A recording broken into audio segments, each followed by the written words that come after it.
GST कानून ला करके सरकार ने ये बताया कि इससे सरलीकरण होगा, व्यापार बढ़ेगा, कारोबार बढ़ेगा।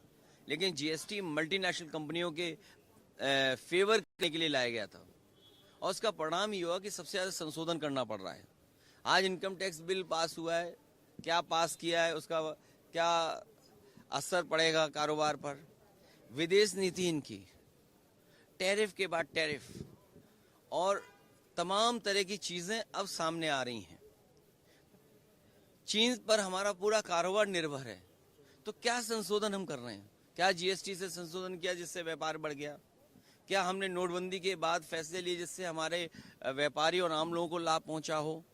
कोविड टाइम के समय जो परेशानी आई, यहाँ कोई पत्रकार ऐसा नहीं होगा जिसका उसके बाद वेतन बढ़ा हो। जो कम हुआ वो आज भी वैसा ही है। तो क्या लाभ मिला? और टैरिफ के बाद टैरिफ और पूरा चीन पे निर्भर कर रहे हैं हम लोग कारोबार। सोचिए तो मेक इंडिया क्या है, विकसित भारत क्या है, अमृतकाल क्या है, डिजिटल इंडिया क्या है। तो एक बार फिर सोचना पड़ेगा। और उनकी विचारधारा वाले लोग क्या कह रहे हैं कि सबसे महत्वपूर्ण चीजें हैं शिक्षा और स्वास्थ्य। उत्तर प्रदेश चले जाइए, शिक्षा के लिए जो स्कूल खुले थे वो पाठशालाएं बंद हो रही हैं। इस देश में न जाने कितने लोगों ने राज किया होगा, किसी के राज में पढ़ाई पर इस तरह के केस दर्ज नहीं हुए होंगे। अंग्रेजों ने भी शायद मुकदमे नहीं लिखाए होंगे पढ़ाई को लेकर के। लेकिन बीजेपी की सरकार में पढ़ाई को लेकर के आप अगर पढ़ाना चाहते हो तो मुकदमे दर्ज हो रहे हैं। कोई कल्पना कर सकता है 20,000 से ज्यादा प्राइमरी स्कूल बंद हो जाएं, वो गरीब बच्चों के लिए? तो अगर गरीब बच्चे नहीं पढ़ेंगे तो हम कितने भी इनकम टैक्स के बिल ले आओ, इससे कौन सी खुशहाली आने वाली है? और आय दोगुनी वाली बात जो कही थी वो कहाँ है आय दोगुनी? बहुत धन्यवाद, मुझे उम्मीद है कि सब चलाओगे। ये बीजेपी ट्रेंड लोग हैं, बीजेपी के लोग हैं ये ट्रेंड लोग। वो समाज बटे, नफरत फैले, दूरियां बढ़े, तभी राजनीति में वो कामयाब होंगे।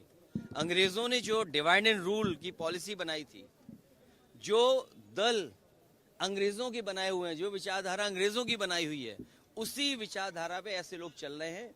वो नफरत पसंद करते हैं, दूरियां लाना चाहते हैं समाज के अंदर। और केवल फतेहपुर नहीं, फतेहपुर में पहली बार नहीं हो रहा है।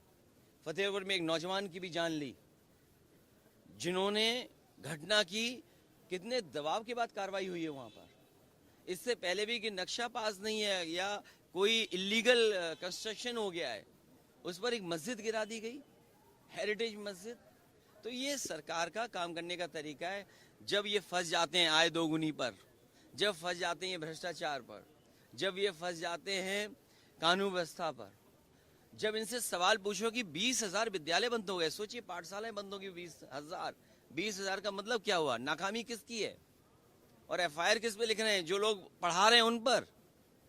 जो अंग्रेज जैसे काम करते थे वैसे ही भारतीय जनता पार्टी काम कर रही है। उसी का परिणाम ये है कि जानबूझ करके लोगों को नफरत फैलाने के लिए भेज रहे हैं। इनके खिलाफ कार्रवाई हो, संविधान ये मानते नहीं, लेकिन उसके बाद भी हमें उम्मीद है कि कानूनी कार्रवाई ऐसे लोगों के खिलाफ होगी। आपको लगता है कि संभल के बाद फतेहपुर एक प्रयोग है? देखिए, जब तक उत्तर प्रदेश के मुख्यमंत्री वो रहेंगे ऐसा ही